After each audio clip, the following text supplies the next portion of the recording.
Hello, everybody, and welcome to this week's episode of The Fumbling Gurus, a podcast that covers the NFL. And now, your hosts, Tom, John, and Gannon. What's up, everyone? We're jumping into, I just head into week 4. I don't know how it's gone by so fast. Um, I think the top of the docket this week I don't know. We'll see what you guys think. It might be the two undefeated teams that are left in the NFL.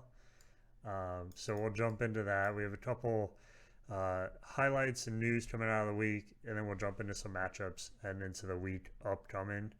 Um, so yeah, I mean, I figured we'd kind of start with where you guys are at, get that out of the way, so we can actually talk about stuff that matters.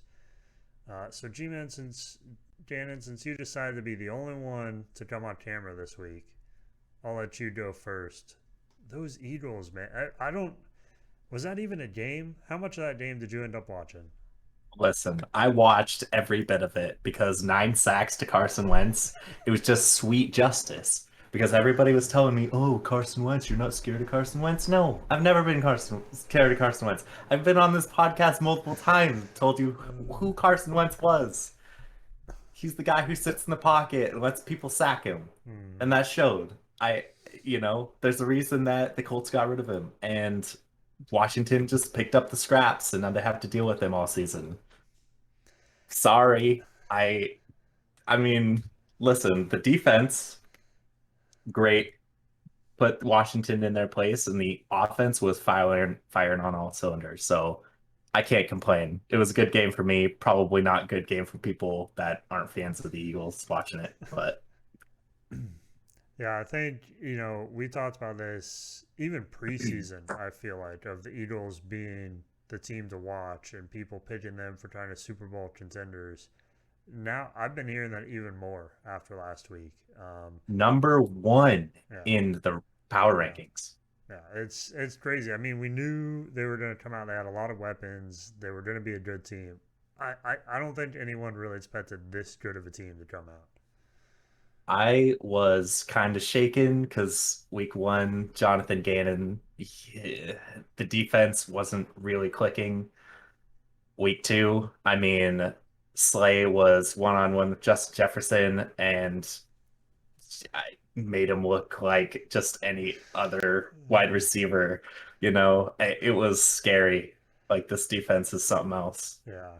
Yeah, I think especially after the Vikings week one, Jefferson close to like 200 yards and then getting shut down by the Eagles defense. And then the Eagles defense coming out, you know, 2 weeks in a row trying to shut down defense has been crazy.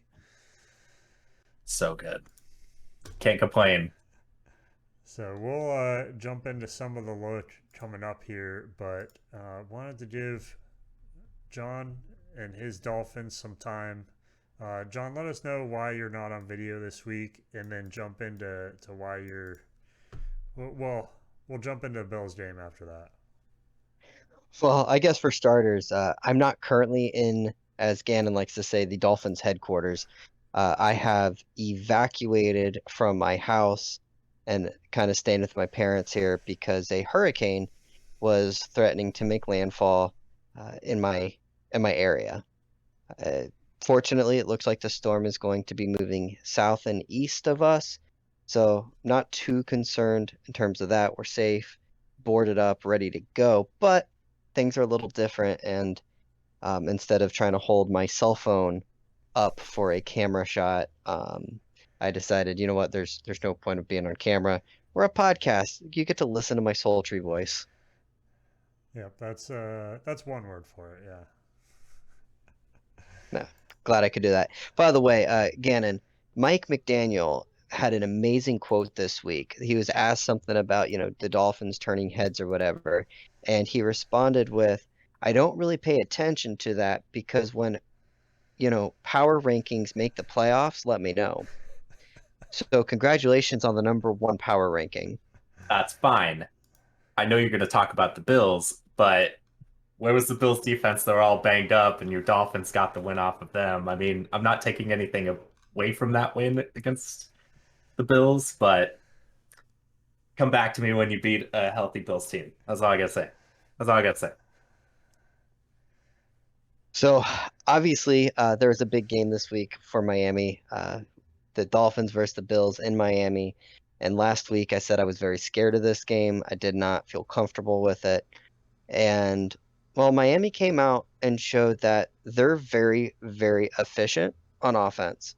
They only ran they only had like 30 something plays. I think it was 31 plays on the day, and yet they scored points on multiple, on the handful of series that they had. 19 points against a beat up Bills secondary, but when they needed it, Tua connected deep. Waddle had another big game. Uh, just it was fun to watch, and it's really interesting on this offense how it plays. And the Bills basically seemed to kind of play scared of Miami, and they ran a lot of short routes, a lot of, they threw the ball a bunch, they ran the ball, and it was really like they wanted to keep the Dolphins offense off the field because they were afraid of the speed and afraid of their own secondary.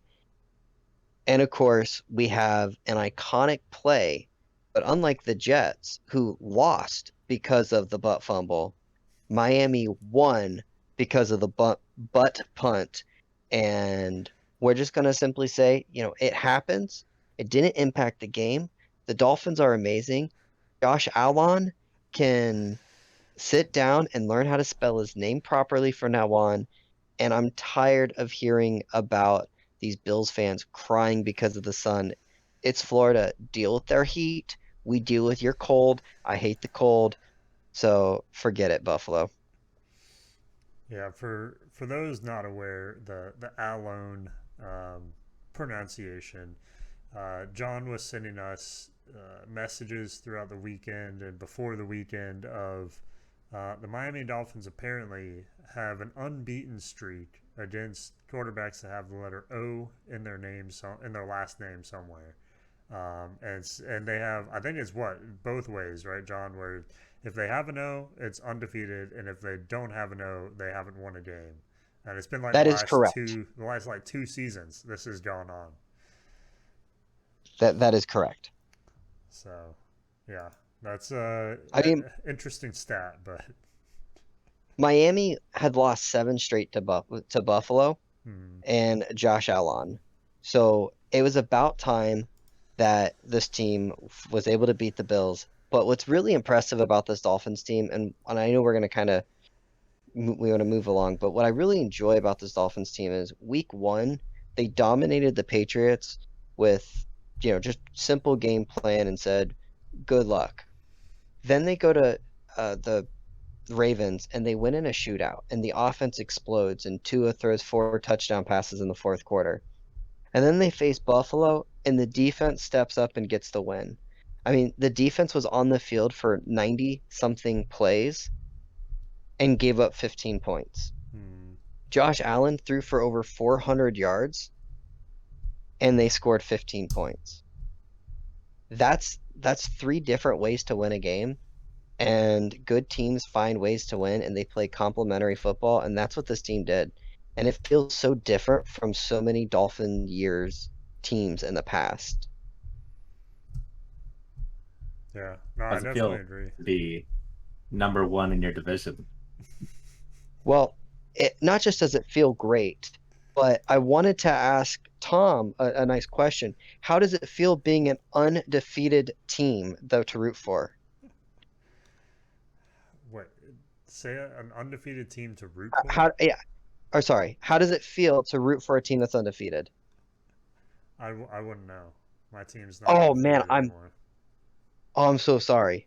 We're I'm so sorry. we're getting it out of the way. The Dolphins are probably gonna end up doing like that 6 wins, 6 losses thing. We got our one loss out of the way. We're good for the rest of the season now. Is that the plan? Okay, okay, I get that. I get that. Hey, let me go ahead and injure Hill and Waddle, and I can't even name your number three receiver, and then we'll talk about you guys winning games. Then your own Cedric stadium.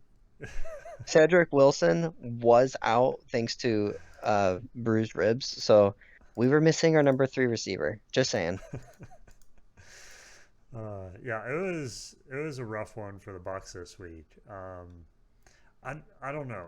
Like you could cut out the kind of almost like midway through the second quarter, midway through even probably like the fourth quarter, he'd cut all that out and you'd still have the same game. Um, it was weird where the whole focus was on stopping Rodgers. I felt like our defense in the first half, and we just weren't doing. We were playing right into their playbook of trying to stop him, and he was just going around everything that we tried to throw at him. Um, and then the second half, we took an approach of, okay, well, let's not pressure him. Let's allow him to do what he wants to do, but instead cut off all his resources. And as soon as we did that, they couldn't do anything. Um, they didn't even score. I'm looking at it right now. They scored 14 points in the first half, 0 points in the second half. So as soon as we flipped that switch, it was much better. But we just could not get our offense going. Um, Fournette was kind of the deciding factor. Then I talked about a little bit last week. If we can get him going, that can spark us. He couldn't really get going. He had a couple runs here and there, but nothing consistent. Um, of course, we were missing Evans due to the Saints fight and the suspension. We were missing Julio Jones injury, Chris Godwin injury. We had to go buy Cole Beasley on the free market to even have wide receivers for this game. Um, so we were playing with a wide receiver that literally was hired this week and put on the squad. We had Gage, who's coming in. He was effective this week, but he didn't step up, I think, as much as I was expecting him to step up. Scotty Miller, we basically had like three slot receivers that we're using for this week. So yeah, I think it just wasn't conducive to us winning the game. But it did come down to final play. Right, I think it was like 10, 15 seconds left on the clock. We score a touchdown and we're down by 2 points. So we need that 2 point conversion to tie the game, go into overtime. I think that would have been perfect ending to the game. If you can go into overtime and kind of have a shootout to see who wins, right? Um, so there's some controversy after the fact here.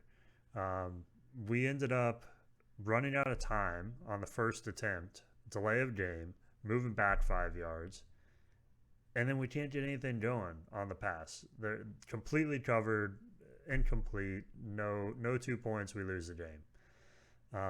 After the fact, Rogers mentions that there was something on the Jumbotron that he was seeing, and then he fed that info to his coach. So now and I heard today there's a report that um, our coach was actually sitting down with operations staff to figure out what was on the Jumbotron and figure out what they were showing. So I'll be interested to see if anything comes of that, or we hear what was shown. Did they show the playbook on the Jumbotron? Like, were they showing Bowles holding the, I don't know, right? Maybe they were just showing the formation from a certain angle and Rogers saw something. It's weird. Maybe Rogers just messing with everyone. I don't know. It Well, doesn't feel it doesn't feel good when the best QB to wear the number 12 cheats, huh? well, I was Uh, gonna say one, Brady's used to that kind of stuff for him, not against him. But also, the one thing that was interesting was so Rodgers was on was it the punter there, Pat McAfee. thank you, show, mhm. and they asked him about it, and he said basically that he saw something that he kind of picked up and he passed to the coaches. I don't know if it impacted anything or not, but it's something I observed, and he was very vague on it. Yeah. And and it almost makes it sound like if he picked something up that was like four plays earlier, what was it? Was it Mhm. a timing thing? You know, uh, there was a thing done on ESPN on the, I want to say the Panthers, and it was where McCaffrey lined up was dependent on if it was a run or not. The Dolphins a few years ago with the go controversy. Mhm. Did he pick up something in the formation thanks to the Jumbotron? I don't know. It seems odd. Yeah. I mean, it could be, right? But I feel like, Brady doesn't have a tell. He's been in the league forever. I feel like people would have picked up on it. Fournette's another veteran. Most of so I don't know if there's a tell somewhere. Maybe. I don't know. That's why it's so interesting because it's vague right now. It'll be interesting to see if the Buccaneers find out something. Do they even record what's on the jumbotron? Would they be able to play it back and try and figure it out? I don't know. I doubt it. So I don't know, but yeah, first loss for the Buccaneers wasn't pretty. Um, I mean, I think the Packers came out and played a good game, at least in the first half. We weren't stopping them in the first half. So, again, we didn't have our best team on the field, but we definitely could have played better. One thing that's interesting to me with Aaron Rodgers is this he has been intercepted by the Bucks more than like any other team in the league. Mm-hmm. I think it's in the Raymond James Stadium is the second most interceptions he's thrown in a stadium. And you think about other, obviously Lambeau Field he throws the most, but it's crazy to think for whatever reason the Bucks have his number and have had his number and they shut him down. Yep.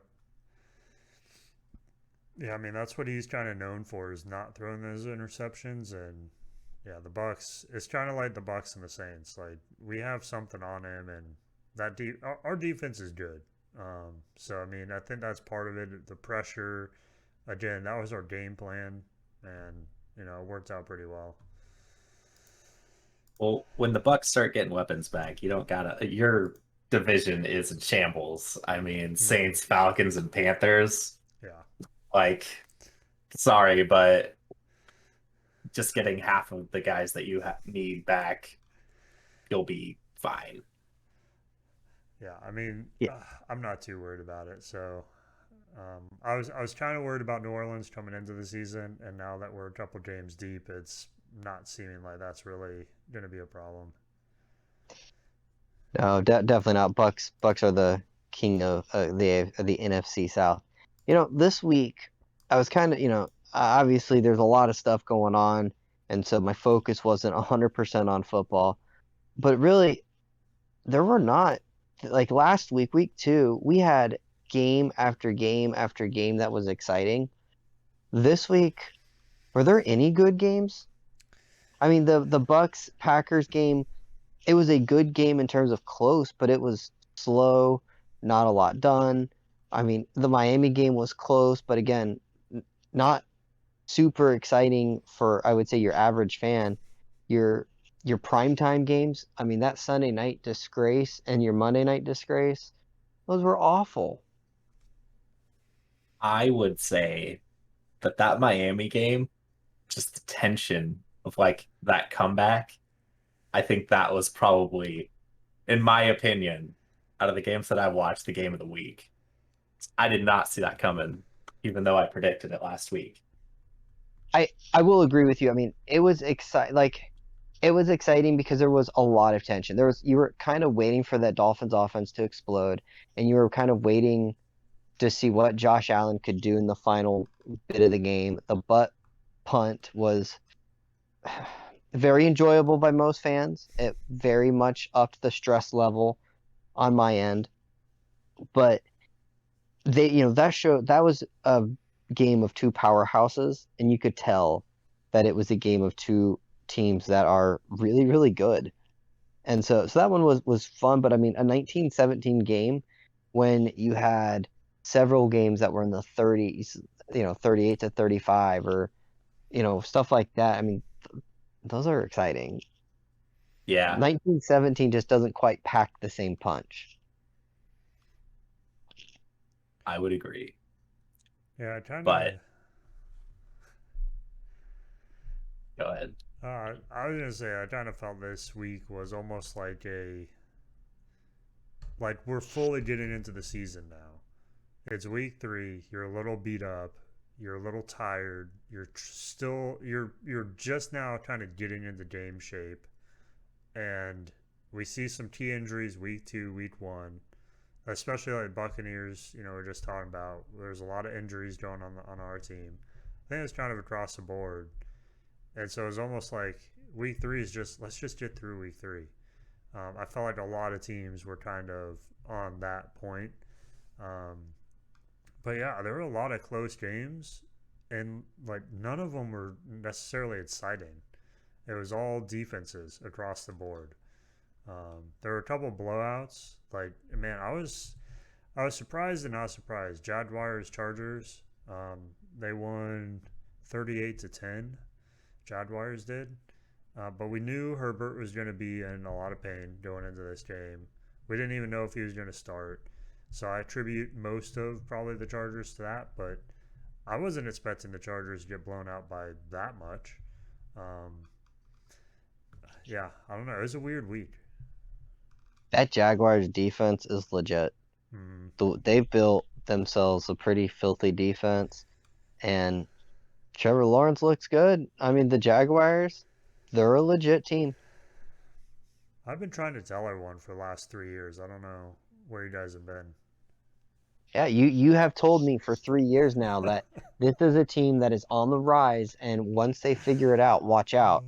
And all it took, does this tell you just how bad Urban Meyer truly is as a Oh, head coach? I think that's the biggest thing coming out of this. Yeah. oh yeah, yeah. Yeah, I think that's what I think. Last year that's kind of what we heard at the end of the year was the team pretty much gave up on playing. That they had a good defense, they had a good offense, they had good key players, but just no one wanted to play for that coach. No one felt like trying that year, and I think we're starting to see a turnaround. Um, with Pedersen too, I think he has kind of that. He's bringing in the mentality of when he was at the Eagles of the underdogs and trying to get them riled up. And I mean, you beat a team like the Chargers. We saw Chargers week one against Kansas City. That's a good team, and they blew them out. Um, I don't know. We could see good things from them. It makes me wonder how good the Chargers really are. Yeah. Did they have a really good showing week one, and then really what they are is this game? I mean, I've heard from a few people that they do not like the coach. They don't think they're well coached, and they're kind of relying on Herbert's Hmm. just ridiculousness. But Herbert has led the league in pick sixes since he's been drafted, and they do some things that are questionable, and it's kind of like we like to joke and say, the Browns themselves kind of deal. But the Chargers have that same thing where they charger themselves and they Yeah. lose games in weird ways and everything else. I just beginning to wonder maybe we overestimated them a little bit. Yeah. I mean, I think it's them getting in their own head maybe a little bit because a lot of people had very high hopes for them. And then you come out and you start the season 1-2. Um, I think, like you're saying, they're charging themselves right now. And I mean, they are missing Keenan Allen. Um, that's a big piece of the offense, but is it that big of a piece? I don't think so. Um, I don't know. I'm surprised they're not using Eckler a little more. He's kind of non-existent, and he's a good talent. Like I don't know. I feel like they need to utilize him more, get him more involved, take some pressure off of Herbert, and they're just not. More importantly, though, the defense that's supposed to be good gave up 31 points to Jacksonville. Like, Hmm. the defense isn't playing up to its level that it needs to be. And they spent some money. They went out and got J.C. Jackson, who I know who's been hurt. Hmm. They went and got Khalil Mack. I mean, this is supposed to be a really good defense, and they've been the opposite. Yep. Well, I think that covers most of the games. Was there any other ones you guys wanted to hit on from last week before we kind of move on? The Denver Broncos, I know we Yeah. talked about them. They're 2-1, but that offense just looks awful. God, right. What I there was somebody that said it. It was a tweet that I saw that they should have paid 250 million to the kicker rather than pay Russell Wilson. Oh Uh, man. I mean, the longer this season goes on, I almost agree with him. Yeah, Yeah, Russell, go ahead. I have no idea how they're not 0-3 right now. Like they lost the first game, and they defeated themselves in game one. Week two and three though, they they just haven't played well. And then they somehow, I mean, they're versing terrible teams. Houston, what I think it's Houston week two. This week, who are they playing again? 49ers. 49ers. Yeah, they're missing Trey Lance. Garoppolo's playing. He can't even stay inside his own end zone as he's trying to throw the ball, which is probably for the best because he threw a pick six on that play anyways. Um, but yeah, I don't know. Not very good teams. They still are. I think they beat Houston by like one touchdown late in the game. They beat 49ers here very late in the game. I don't see very many more wins for this team unless they just somehow turn everything around. Yeah, the whole let Russ cook thing, it's you beginning to side with those Seattle defensive players, and I used to love Russ. I mean, he's one of my favorite players to watch play, and he can do some things that just is incredible, but it doesn't look that way in Denver, and I don't know why. Now, their defense is top notch. I believe they're like, according to DVOA, they're like the fifth ranked defense. So they're winning games with good defense, but man, their offense just looks bad. Jerry Judy doesn't look good. Cortland Sutton's dropping passes. Hmm. The running backs are fumbling the football. Russell Wilson's not connecting on the plays that he needs to. I mean, just all around failure. Yeah. Yeah, I think that's the difference for me. Like, watching Tom Brady throw, if he needs to make a throw, he makes a throw. It's accurate. He gives his receiver a chance. Watching Denver and Russell Wilson, there are throws that I'm like, you look like it's your second or third year in the league, and you overthrow the guy by 8 feet. It's like, how are you missing a veteran quarterback that's supposed to be a franchise quarterback is missing these throws? It looks off. It's the exact opposite of what happened to Brady. Yeah, yeah. I think Go it's to a new team and suck. I think it's the opposite of most veteran quarterbacks. Like That's true. you see them change teams and they do better. And yeah, this is not what's happening here. I uh I do have to say something. Last night's game, I was a Cowboys fan. I did Can we want the clip that, Cowboys to please? win. I did want the Cowboys to win because now, I mean, as we stated earlier, Eagles, only undefeated team in the NFC. So that's good. Yeah. But other than that, that was a very horrendous game. Yeah, yeah.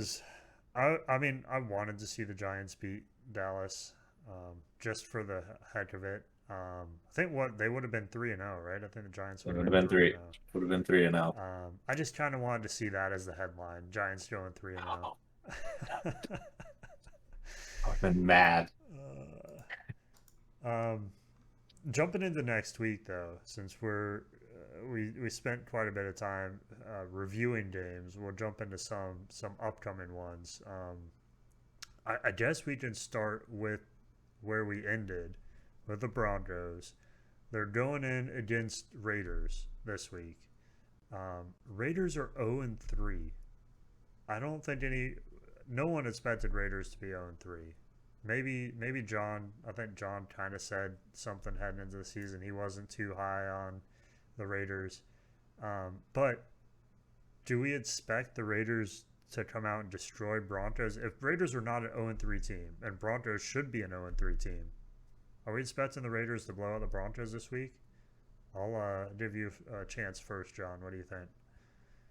Absolutely not. I mean, the Raiders' offense isn't great, and their defense is even worse.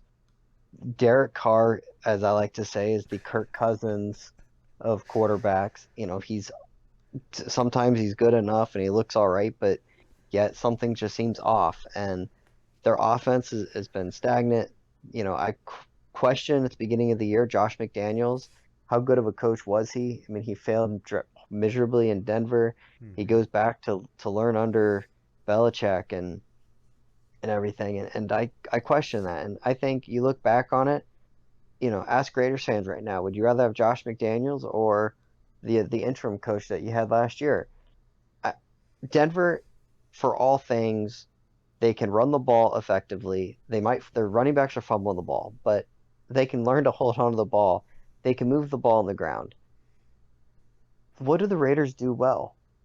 I mean, they have Devontae Adams and they have Hunter Renfrow and they have this guy Matt Collins, who I mean I like. He was a good player for Miami, but he's not a key receiver, and yet he has to be in that offense. And Devontae Adams, they're able to bracket him, and it hasn't worked. And their defense can't stop anybody. And there's a reason why they're 0-3, and I I expect it to be a very poor game that's close, but I won't be shocked at all to see Denver somehow limp their way to a 3-1 start. Yeah. I can't say I disagree. I think the Raiders have almost nothing going for them right now. And Denver's finding a way to win. Like you said, good teams find a way to win, right, John? So, They're not a good team. They're not a good team. They're not a good team right now. And they're a team that by the end of the year could be pretty good. If yeah, their yeah. offense can get it figured out, if their coach Mhm. looks like can stop treading water and figure things out, this is a team that can put things together. They have the Mhm. pieces, but they don't look like a team that's going to right now. Yeah. But it's also week 3 on a 17-week game schedule. Yeah. Yeah, I'm scared of if we keep allowing the Broncos to win, what they'll look like at the end of the season. Like they're winning now with things that aren't together. If they can get it together, what that'll look like at the end of the season, it might be a scary team. Um, Gannon, any input on that game? What do you foresee for those two opponents? Before the season even started, I mean, we were looking at this Raiders team. I mean, some of us were looking at this Raiders team, and we're like, dang, this looks like a scary team. They got one of the best wide receivers with Devontae Adams, and Devontae Adams is hyping up Derek Carr, and then they just don't look right. Mm-hmm. And you can't really like you watch those games and you're just like you're just barely like I mean they're barely losing, but they're losing to the Titans. They just barely lost to the Cardinals in OT. Like I don't know. I'm gonna go with thin here and say the Broncos slide past them, and they're gonna be 0-4. Which, ouch. Yeah, yeah. I don't, man. Oh, they got Kansas City up after Denver, so this should be a Oh rough and year. 5. This should be a rough year for them. Ra Raiders, number one pick in the draft. Are we calling it now, boys? I mean, it seems to be where they're heading. They're gonna win some games because they still are a mediocre team. But yeah, no, they're in trouble. Another game I'm interested in heading into the week. We talked about this at the end of last season. We got to see a couple. I think they played them like 2 to 3 games very late there in the season. But 49ers and Rams. The only reason I'm interested, 49ers seem to have the Rams number, especially Jimmy G. So, Gannon, I guess heading into this game, Rams, I feel like, are kind of the clear favorite. But 49ers always, Jimmy G always seems to find a way to win against them. How do you see this matchup going? I just you watched that 49ers game last week, and I just even if he finds a way to win, I don't think he does here. I mean, I know they're going to the Niners stadium at home. I just I don't know. I'm taking the Rams here. I don't see that them squeaking by. I think this is probably going to be a blowout, honestly. Hmm. Yeah, I think the Rams are due for a good game. Um, they haven't had their kind of breakout game yet this season, and I think San Francisco just isn't the same team they were last year, and I don't think Jimmy G has that magic left to keep them going into winning against a team like the Rams. Uh, John, any thoughts from you on that game? I actually kind of disagree with you guys. Okay. The Niners are like the New Orleans Saints against the Bucks. They know how to the defense knows how to stop them, and their defense is filthy. I mean, they're just a good defense. And yes, their running game's a little weak right now. Their starters hurt, and Jimmy Garoppolo is the quarterback. And anytime Jimmy G is the starter, I expect a loss. But he does find ways to win games. I think this is a close game. It's going to be a low scoring game. That's what they like to do, these two teams. I, which team can make the one big play is always the big question. And who comes up bigger, Cooper Cup or Debo Samuel? It may be the difference maker, but I tend to look at these games and it's a coin flip. And since the 49ers are at home, I think they squeak out a win, and I hope not. I mean, Miami owns their first round pick. I am a anti 49ers fan all the way. Uh, So take that for what it's worth. But yes, the Rams are talented. Yes, the Rams should win this game, but it's the NFL, and some teams just have the other team's number, and 49ers are one of them. I mean, we we almost disastrously lost to the Saints earlier 2 weeks ago. So I feel that. I feel like that was targeted a little bit at my team, but it's okay. We'll move past it. Uh, yeah, we're getting into the last 10 minutes or so here, so I guess we can jump into our team's upcoming matchups. I think the biggest probably matchup for our teams this week is probably going to be the Buccaneers again. We're playing the Chiefs, so that's going to be a big game. I'm interested to see, some of this is we're scheduled to play in Tampa, which that's where the Hurricane is essentially heading straight for. Um, so I know right now Buccaneers are in Miami, I believe, training, working out down there. So it'll be interesting to see what happens if they move the game, if they postpone the game. I haven't heard. I don't know, John, if you've heard anything about like what's going on down there. But it seems like it probably will be moved or at least postponed. So we'll have to see about that. But I'm looking forward to seeing that game. I think the Chiefs are, there's some hotheads last week. If you saw Mahomes and was it Eric Bieniemy? They're kind of button heads a little bit. So it'll be an interesting game. Buccaneers are hot headed right now. We're throwing tablets. Chiefs are hot headed right now. Neither team is where they really want to be in the standings and in the records. So it'll be an interesting game, and on top of that, the weather and the conditions and everything else. So I think it's like everything's setting up for there to be fireworks during this game, either good or bad. Yeah, this is definitely, I mean, it's a Sunday night football game for a reason, and it's these are two powerhouses, two Super Bowl contenders going at it. Uh, I haven't heard anything about where they're going to play the game, what the schedule is going to look like, but I mean the Storm should be out of there so I would expect to see them play in Tampa on Sunday.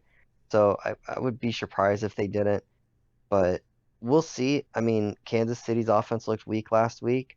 The Bucks offense has looked weak every week. Hmm. Kansas City's defense is better than I expected. It should be a close game, a good game, and you know, anytime I get to watch Patrick Mahomes play, it's always fun. I mean, that guy is just a different level of quarterback. Hmm. Yeah, he's. It'll be. I think we have one of, if not the top defense in the league right now.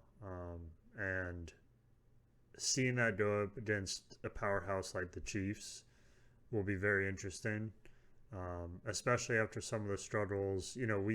We figured out and shut down the Green Bay offense in that second half. So is it the same with Chiefs? Because if we allow the Chiefs to run over us in the first half, they're going to rack up those points. So it'll be interesting to see how it comes out, what that looks like, and kind of the chess match, I guess, before the game even begins. I Um, would say, I would say that it is going to be a close game because Chiefs losing to the Colts last week. mhm. I coming into this game with Tampa Bay and Brady, you know, picks apart teams, so it might be another upset for Kansas City. Yeah, it could be a rough start for them. Um, yeah, I couldn't. The matchup of the Colts really hadn't figured it out, I think, until this week, and it can't feel good as a Chiefs fan losing to that Colts team. Um, yeah, I think that was a little bit of a shock to me when I saw that. Wasn't that, I might be wrong. Was that the Colts' first win? Correct. Yeah, the Colts are not a good team. Matt Ryan looks old and done, but they found a way to win. And Chiefs fans, I I'm sorry, man. I'm sorry. It's a That's all I rough gotta one. say. And the Colts' first two games were Houston and Jacksonville. So Powerhouses they went up against. Um, yeah, jumping. I mean, I guess going with that, Jacksonville is going to go visit Philadelphia this week. How do you feel going into that matchup, Dannon? Listen, I don't know. I'm not confident. I'm not confident. I think Jacksonville, the way that they just destroyed the Chargers I mean, at home, I don't know. I want to say the Eagles are going to win that game. They've looked sharp so far, but so has Jacksonville. And as funny as it is to say, I think this is probably going to be the toughest game for the Eagles so far, is the Jacksonville Jaguars. But I mean, you got Doug Peterson, the old coach, coming back to Philly with a new team. It's going to be a good game. I think that Jalen Hurts is going to have another breakout game. Uh, you can't really look past that defense, though. So I don't know. It's going to be a fun one to watch. Yeah. This will be a real good test for the Eagles secondary and their defense in general. I mean, Travis Etienne, I think it is, James Robinson, and Christian Kirk. I mean, those guys have a good offense, and of course Trevor Lawrence is playing like the number one overall pick, like many thought he would, and so I'm actually very interested to see how the Eagles defense responds to a competent, good offense. I know, but on paper, Vikings had a good offense too, and you see how that Viking went. Vikings have a good receiver. Their quarterback is still Kirk Cousins Yeah, on I, s- primetime TV. I Kirk suppose. Kirk Cousins Sunday 1 p.m. versus Kirk Cousins 8:30 Sunday night are two different Kirk Cousins. So I don't think that's a fair assessment. Yeah. All right, we'll go with that. Yeah, I think it'll be an interesting matchup. I think it's the first test for kind of. I mean, they had the Chargers, but Jacksonville played Washington and the Colts before that. Chargers didn't really put up a big test, I felt like, in that game. So it could be kind of the big test for both teams. What are they actually made of? What does this look like moving forward? But Don't be surprised if it's a blowout. Saying. Yeah, when that um, happens, I'll make sure to give you a shoulder to cry on. Oh, okay. yeah, Likewise. Yeah, I mean, if I had to pick a team to to win a blowout, it probably is not going to be Jaguars in this one. You never know. You never know. Um, yeah, I guess John, heading into your game, you picked this team to kind of be the regression team. They didn't quite regress against the Jets, but they have against everyone else. Dolphins against the Bengals. What does it look like for you heading into this week?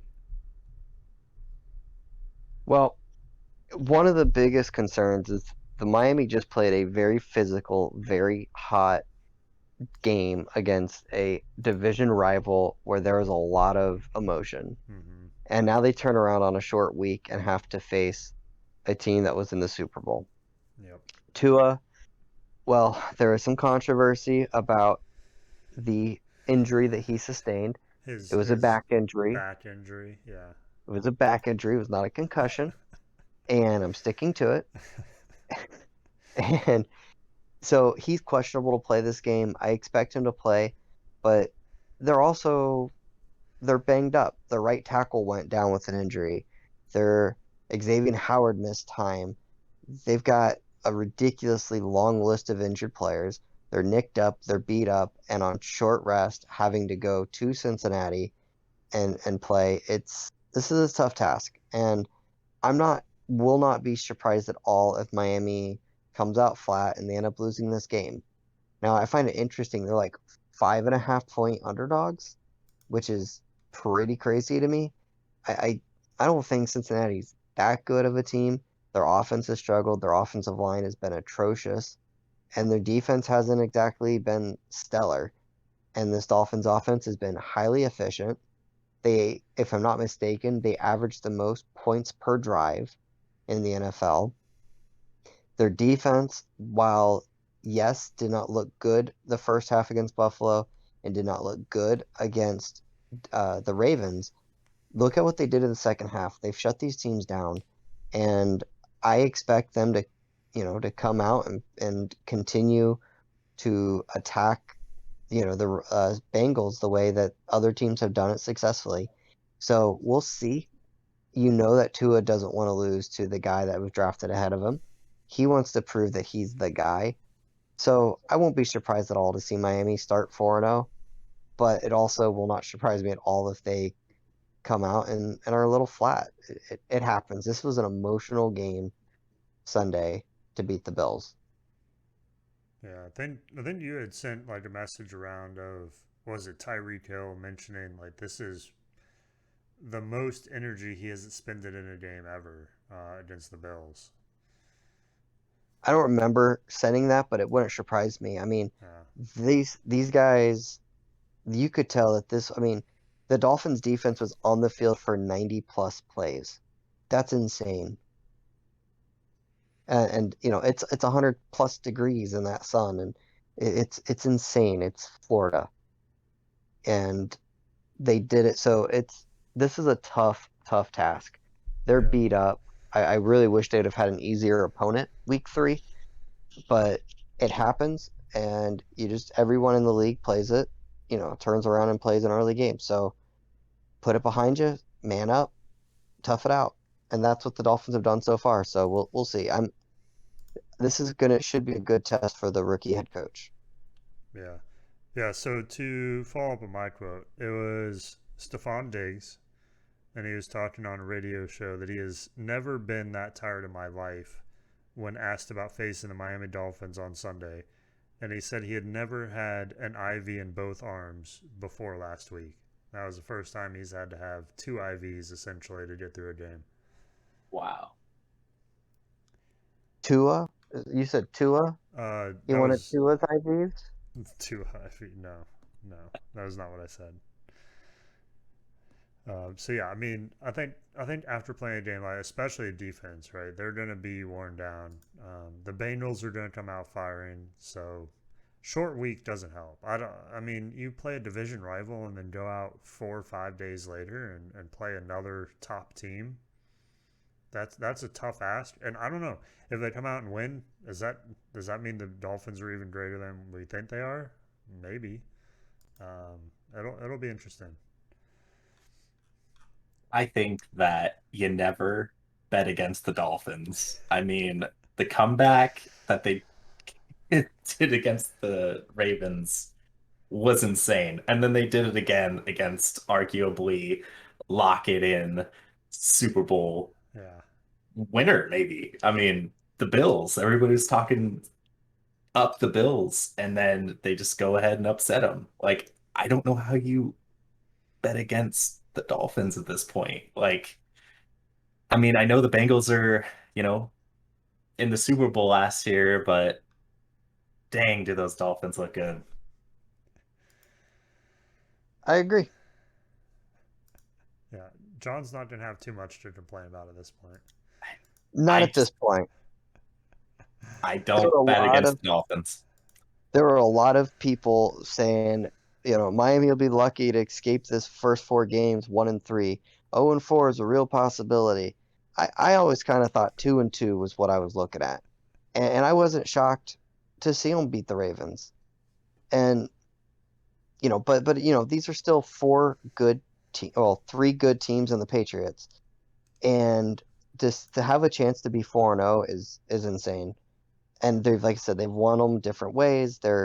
This is a well coached team. It shows. I absolutely love the offense. It's fun.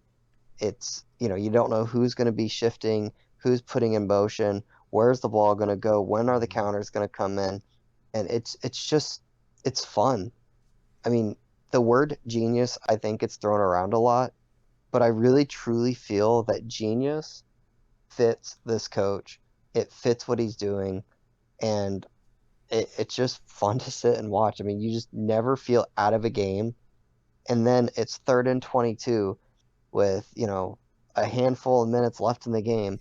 And Tua goes down the field a 40 something yard completion to Waddle. And it's fun. You just, uh, every single play could go 95 yards. It's so neat to watch.